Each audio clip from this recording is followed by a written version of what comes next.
I was not nervous at all. I felt like it was actually enjoyable. Have you ever felt absolutely fine 5 minutes before a presentation? Then the second it is your turn, your voice shakes and your mind races. Now, Kira used to feel exactly that. Then she made 3 small changes and her next presentation felt calm and even enjoyable. In this short case study, I'm going to show you what was getting in Kira's way, the 3 moves that she used to change it, and the simple playbook you can try today. I'm flooded with anxiety and like shaking, and my voice kind of stutters. Kira's words were flooded with anxiety, shaking, voice stuttering, and that is not a broken voice. That is your nervous system taking over. It shows up as shallow breathing, vocal fry, and rushing. So here are 3 shifts that we made. I will demonstrate those very quickly right now. I do notice that my vocal fry, like, it comes out even more often when I'm very tired, which I guess makes sense because it's like a lazier way of speaking. And sometimes it's like I can't even control, like it's a constant vocal fry if I'm really exhausted, which I was noticing yesterday when I was having a meeting with someone.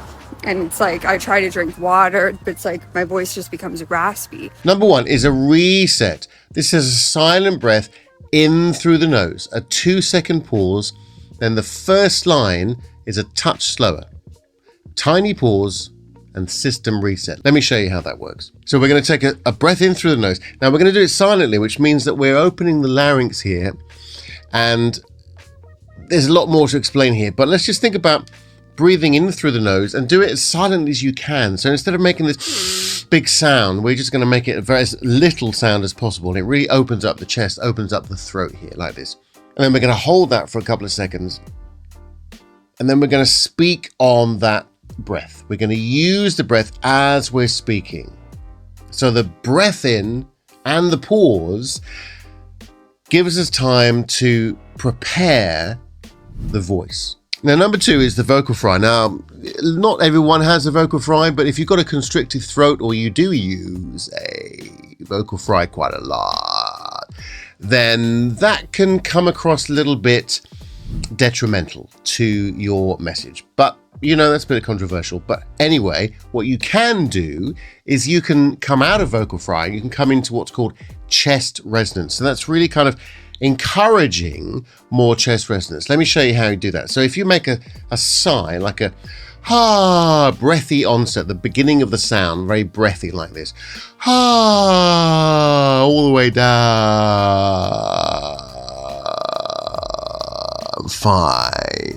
Find that creak, what's called creak or vocal fry,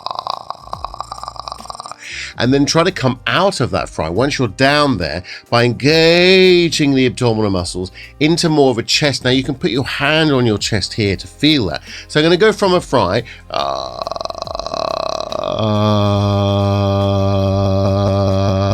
and I'm going to come out of that fry into a more of a chest sound, more of a what's called a chest dominant sound. So here like this.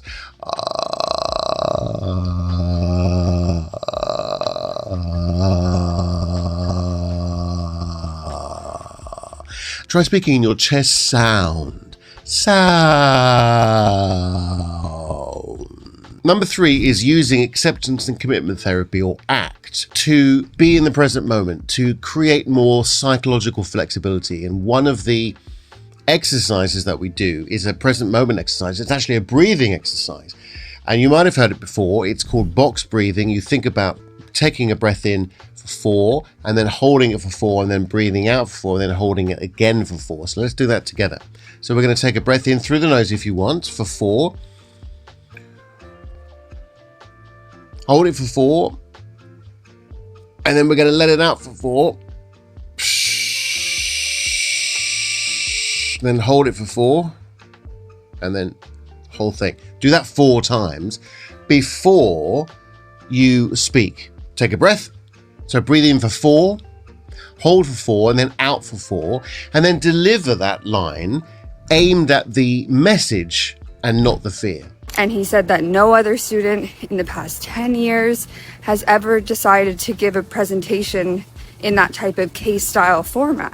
So Kira said, I was not nervous at all, and it was actually enjoyable. And her evaluator told her it was amazing, which is brilliant, absolutely fantastic. And no other student in 10 years had presented like that. And that's the shift we want. We want a calm body. We want a calm and clear voice, and we want connection. I definitely feel like I have come a long way, so thank you. Your playbook, 3 steps today. Try this on your next call or your next meeting. Number 1 is a 2-second reset. Silent breath, pause, and then the line a lot slower. Number 2 is chest voice. So feel the resonance in the chest. So try to feel the resonance here and come out of that creak into more of a resonant sound. Number 3 is to notice any thoughts. Notice what you might be feeling. Notice the fear, not fight it, and use box breathing to calm down the nerves and put you in the present moment. And then say the line anyway. If you want a personalized plan to sound calm and confident, take my free cut-through communicator quiz. The link is in the comments below. Speak soon.